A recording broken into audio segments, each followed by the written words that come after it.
রোগ নির্ণয়ের মারাত্মক একটি আমল শিখব। আপনাদের আগামীকাল পর্যন্ত ৩ নম্বর রোগ নির্ণয় হয়েছিল। ৩ নম্বর না ৪ নম্বর হয়েছিল হয়তো ৪ নম্বর নাকি? নির্ণয় যদি আমরা সঠিকভাবে না করতে পারি তাহলে কিন্তু আমরা বেকার হয়ে যাব।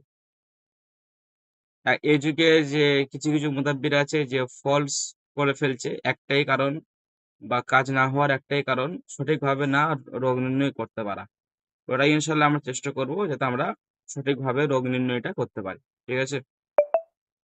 যখন আমরা সঠিকভাবে রোগ নির্ণয় করব তখন আমাদের কাজের মধ্যে ইনশাআল্লাহ বরকত হবে, বারাকা হবে এবং মানুষের আসলে কি রোগ হয়েছে এটা ইনশাআল্লাহ আমরা সঠিকভাবে জানতে পারব। একটা তদবিরকারক ও মুদাব্বিরের কমসে কম ৩ থেকে ৪ টে রোগ নির্ণয় একেবারে মানে হাতের নাগালে বা একেবারেই তার পরীক্ষিত হয়ে থাকা দরকার। একেবারে তার পরীক্ষিত হয়ে থাকা দরকার যাতে সে সহজেই রোগ নির্ণয়গুলো করতে পারে। ঠিক আছে হযরত? তো আজকে যে রোগ নির্ণয়টা আপনাদেরকে বলবো এটা ইতিমধ্যেতে আজ পর্যন্ত কোনো ক্লাসে বলিনি। এটা একেবারে নতুন। আমরা ধরুন প্রায় আমরা ২-৩ বছর ধরে ক্লাস করাচ্ছি আলহামদুলিল্লাহ। এরপর আমাদের এটা ২০ তম ব্যাচ। তো আজ পর্যন্ত এই রোগ নির্ণয় কাউকে দেয়া হয়নি। এটা আলহামদুলিল্লাহ অনেক বড় রোগ নির্ণয়। আপনারা জেনে থাকবেন যে আমাদের প্রত্যেক ব্যাচে, প্রত্যেক ক্লাসে আমাদের নতুন জিনিস দেয়া হয়। কেন আমাদের এখানে অনেক পুরাতন ছাত্র ভর্তি হয়। আমলের আশায় যে আরো যাতে নতুন আমল জানতে পারি, শিখতে পারি। তো আলহামদুলিল্লাহ আমাদের প্রত্যেক ক্লাসে কিছু নতুন জিনিস আমরা রাখি যাতে সবাই ভিন্ন রকমের আমল তারা কালেক্ট করতে পারে। যাই হোক হযরত, তো রোগ নির্ণয়ের জন্য আমরা সর্বপ্রথম দেখতে পাচ্ছেন এখানে ২ টো লাঠি নিয়েছি, হ্যাঁ? এখানে আমরা ২ টো লাঠি নিয়েছি।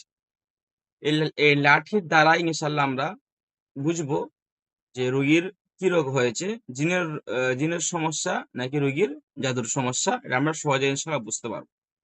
আসলে আপনারা আ কিছু অলৌকিক জিনিস বা কিছু জিনিস যদি মানুষকে আপনি বিশ্বস্ত না করতে পারেন, এখনকার জামানায় আপনার কাছে রোগী আসতে চাইবে না, বিশ্বাস করতে চাইবে না। বিষয়টা এমন হয়ে গিয়েছে এখন, যেহেতু এখন প্রত্যেক গ্রামে, প্রত্যেকটা কমিউনিটিতে, প্রত্যেকটা পাড়াতে দেখবেন যে প্রচুর মুদাব্বির হয়ে গিয়েছে। যারা কিছু জানুক আর চাই না জানুক, তারা একটা নাম নিলো, তারপরের দিন বলে দিল যে, "ভাই তোমার এই সমস্যা হয়েছে।" কিন্তু আমরা যদি মানুষকে যদি বোঝাতে পারি যে তোমার এই সমস্যাটা হয়েছে, পরীক্ষা করে যদি বোঝাতে পারি, তখন তো আপনার উপরে সে আকৃষ্ট হবে। তখনই সে আপনাকে বিশ্বাস করবে।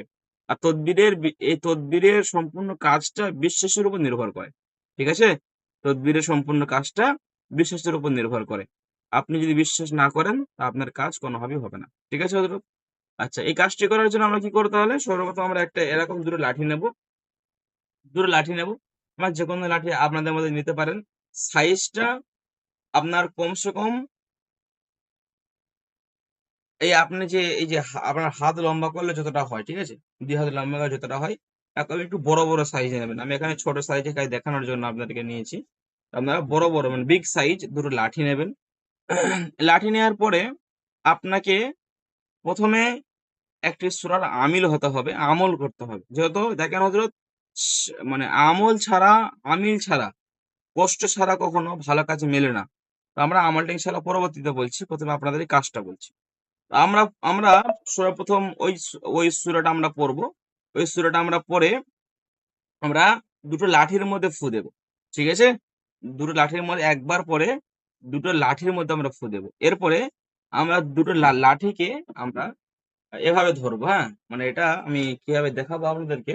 মানে উঠে দাঁড়াবেন, দাঁড়িয়ে আপনার ২ হাতের পাশ থেকে লাঠিটাকে কোমর থেকে, এই যে এটা কোমর থেকে, এই কোমর থেকে আপনি আপনি লাঠিটাকে মানে আপনার কোমর থেকে ধরবেন। লাঠিটাকে আপনি কোমর থেকে ধরে মানে লাঠিটাকে সমান করবেন না। কোমরের এখান থেকে লাঠিটাকে ধরবেন। ঠিক আছে? লাঠিটাকে ধরবেন। মুখগুলো দূরে রাখবেন। লাঠিটাকে এরকম ধরবেন। আর আপনার মুখগুলো এরকম দূরে রাখবেন। ঠিক আছে? মুখগুলো দূরে রাখবেন। আর আপনি ওই সূরাটা পড়বেন। ঠিক আছে? ওই সূরাটা পড়ে আপনি বলবেন, হে আয়াতের মুআক্কিলগণ, হে এই সূরার মুআক্কিলগণ, আল্লাহর হস্তে আমি রোগ নির্ণয় হাজিরার উদ্দেশ্যে বসেছি। আপনি আল্লাহর হস্তে আপনারা সকলে লাঠির মধ্যে হাজির হন। ঠিক আছে? আপনারা সকলে লাঠির মধ্যে হাজির হন। তার আগে আপনি একবার আল্লাহর কাছে সাহায্য চাইবেন।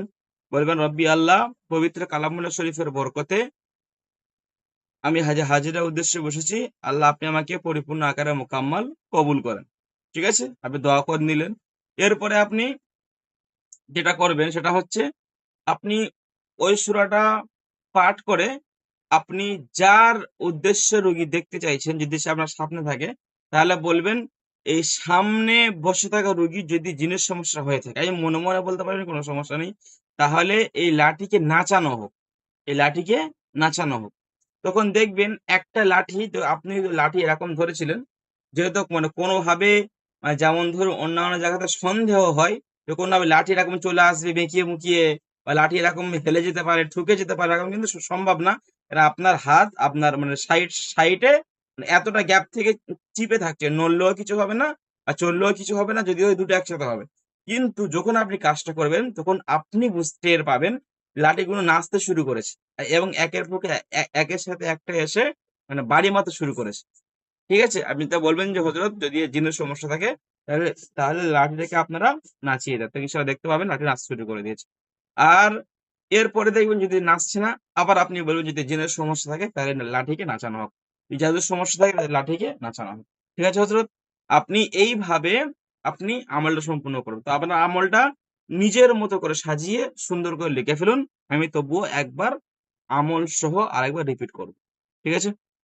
আপনারা যতটুকুন বুঝেছেন লিখুন, এরপর আমি আবার রিপিট করব। আমরা আপনাদেরকে বলেছি বেসিক, অ্যাডভান্স সব রকমের আমল থাকবে ইনশাআল্লাহ। এর পরবর্তীতে আমরা কিভাবে নিজের চোখে হাজিরা দেখব, রোগীর কি সমস্যা হয়েছে নিজের চোখে দেখব, সেগুলো ইনশাআল্লাহ বলবো। এরপরে আয়নার মধ্যে কিভাবে দেখব সেগুলো ইনশাআল্লাহ বলবো। আমার কাছে যে রোগী আসবে, রোগীর কিভাবে আমি দেখাবো যে রোগী তোমার এই সমস্যা, তাহলে রোগী ১০০ এর মধ্যে ১০০% বিশ্বাস করবে, তাই না? আমরা বলবো যে রোগী বলো তোমার কি সমস্যা তুমি দেখো। তো এগুলো করলে ইনশাআল্লাহ আমরা সফলভাবে এই তদবির জগৎ, আমালিয়া জগতে ইনশাআল্লাহ কাজ করতে পারবো। ঠিক আছে? লিখুন সব।